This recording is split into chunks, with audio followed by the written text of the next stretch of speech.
Katana model 850cc tahun 1979.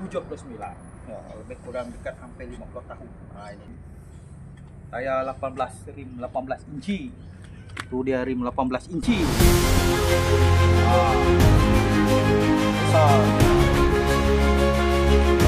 Ini Jeep Katana.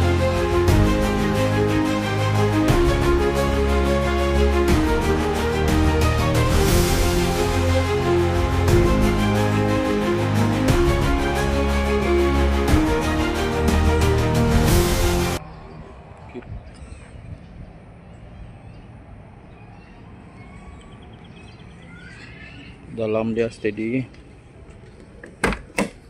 Review dalam. Oh, ini dia. Cantik dalam. Ini dia. Dalam belakang dia, sebelah belakang ada tempat duduk belakang. Itu dia, cantik.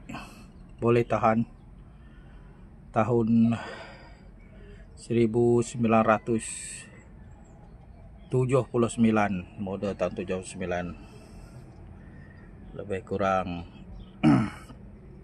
40 lebih tahun. Itu dia. Ada 4 wheel. Ini dia di gear 4 wheel. Ada gear 4 wheel. Okey.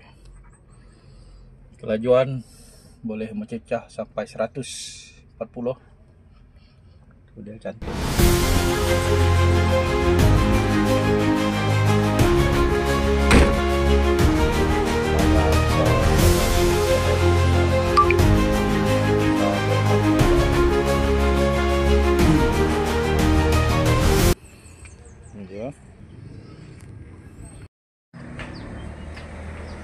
Udah Jeep.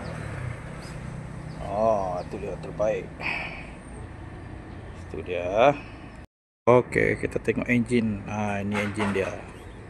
Engine original. Original engine. Engine original. Masih pakai carburetor. Masih menggunakan carburetor. Menggunakan distributor coil lama. Klasik. Itu dia engine dia. Steady.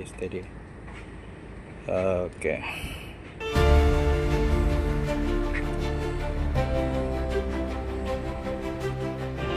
Itu dia Jeep Katana 850cc. cc 850cc. Oke.